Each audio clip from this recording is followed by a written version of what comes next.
Hey everyone, and welcome to This Explainer. Today we're tackling a universal mystery, one that literally almost every working professional has faced at some point.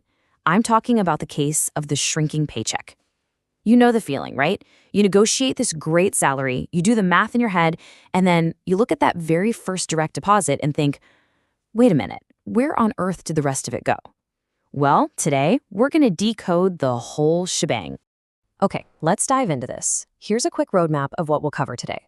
First, the shrinking paycheck mystery itself. Then, we'll look at pre-tax versus post-tax deductions, followed by mandatory versus voluntary ones. After that, we'll actually calculate the final cut together, and finally, we'll wrap up by talking about avoiding some seriously costly payroll mistakes. All right, Section 1, the shrinking paycheck mystery. It's time to acknowledge that stark, sometimes painful difference between what you earn on paper and what actually hits your bank account. So you gotta ask, where does the money actually go? Well, ultimately, your deductions serve two main purposes before you even get to see your cash. First, they fund essential, mandatory government safety nets. Think Medicare and Social Security. And second, they basically unlock bulk discount pricing for your own personal safety nets, like your employer-sponsored health coverage. Okay, picture your gross income as a big, delicious donut. The piece you actually get to eat? That's your net pay. But what about those missing bites? Well, one chunk represents statutory deductions going straight to the government, and the other bite is your voluntary benefits going toward your personal coverage. Moving right along to Section 2, pre-tax versus post-tax. Let's look at how these impact your taxable income. The absolutely crucial difference here is the timeline. Pre-tax deductions are pulled out before the IRS even takes a look at your income. Because they literally lower your taxable gross pay, you actually end up owing less to the government. This is stuff like your 401k or your health insurance. Now, post-tax deductions, like a Roth IRA or union dues, those are taken after Uncle Sam has already taken his cut. So these strictly reduce your take-home cash, but offer zero immediate tax shield. Next up, Section 3, mandatory versus voluntary deductions. Here, we shift gears from tax impacts to legal mandates. As you'll see here, these categories are kind of constantly overlapping. Take a 401k, for example. It's a total win-win. It's voluntary, but it also shields your money pre-tax. A Roth plan? Also voluntary, but strictly post-tax. And then you have something like wage garnishments, which are absolutely mandatory, post-tax, and totally impossible to opt out of. No way around those. Now, those non-voluntary withholdings are what we officially call statutory deductions. Simply put, these are completely non-negotiable government mandates to fund public services. They're driven entirely by tax laws and that W-4 form you filled out on your very first day, covering your federal, state, and FICA taxes. And speaking of FICA, 7.65% is basically a magic number in the payroll world. It breaks down into 6.2% for Social Security and 1.45% for Medicare. But here is the really fascinating part. Your employer is legally obligated to match that exact 7.65% out of their own pocket on your behalf. Pretty great, right? But watch out, because that Medicare tax can suddenly jump. The moment an individual's earnings cross the $200,000 threshold in a calendar year, an additional Medicare tax of 0.9% automatically kicks in. And unlike standard FICA, employers do not have to match this extra surcharge at all.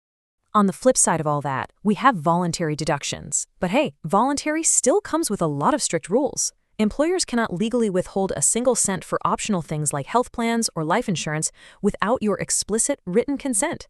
Oh, and here's a quick surprising fact about life insurance. Employers can give you up to $50,000 of coverage totally tax-free, but literally every dollar above that counts as taxable imputed income. All right, Section 4, calculating the final cut.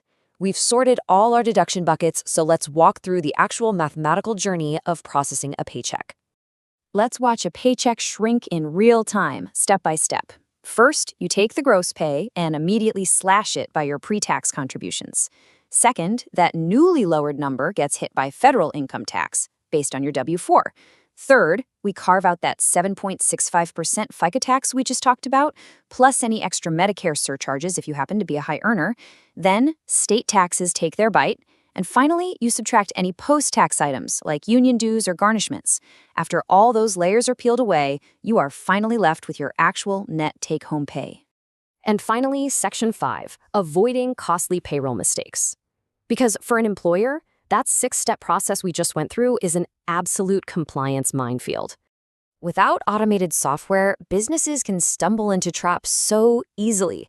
I mean, they might miscalculate statutory taxes, completely miss critical IRS filing deadlines, or accidentally process pre-tax benefits that don't actually meet strict IRS codes. Or worse yet, they might start pulling voluntary deductions without ever getting that absolutely crucial written consent we discussed earlier. But perhaps the most severe financial risk of all involves wage garnishments. These are strict court orders. If an employer ignores the notice or miscalculates the deduction, the liability shifts entirely to them. The business itself could literally be forced to pay the workers back dead.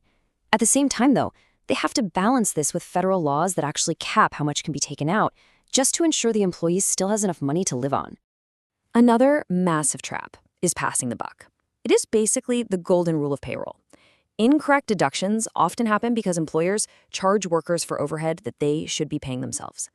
Costs like federal unemployment taxes, workers' comp insurance, or mandatory safety equipment can never, ever be deducted from a worker's paycheck. Look, payroll isn't just handing out money. It's a heavily regulated mathematical gauntlet. So I'm going to leave you with this. Is your current payroll process truly compliant, or are you risking massive, costly penalties every 2 weeks? Whether you're an employee checking your hard-earned cash or an employer trying to dodge liabilities, take a very close look at your next pay stub. Thanks so much for joining me for this explainer, and keep learning.